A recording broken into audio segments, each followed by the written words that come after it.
Yo, what's up? What's up?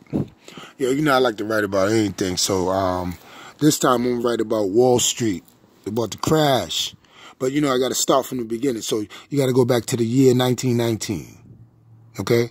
Now after a decade of prosperity for everyone other than the minority, in 1929 the greedy smashed the Bentley and crashed Wall Street. See, blacks were not affected because we lived and remained in poverty.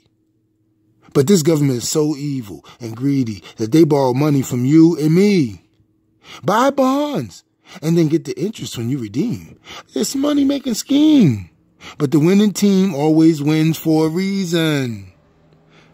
When you win, they win. When you lose, they win.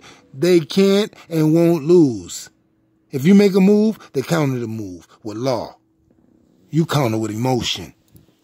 They are the sand, the wave, and the ocean, and the boat that you floated in. And stop believing the stories on how he went from shoeshine boy on Wall Street to former shoeshine boy to Mr. Wall Street. It didn't happen. He was somehow linked.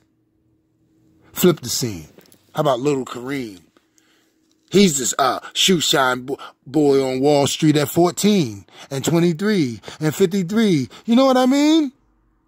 No Hudson River view on Wall Street for Kareem. Bad tips, no knowledge on how he can get his shoes polished.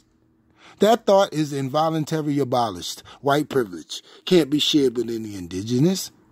This is real script. And I'd say 51% don't do it on purpose.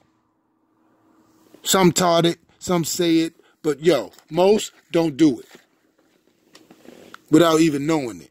Racism has decreased over the decades, especially since the 60s. That's what they say.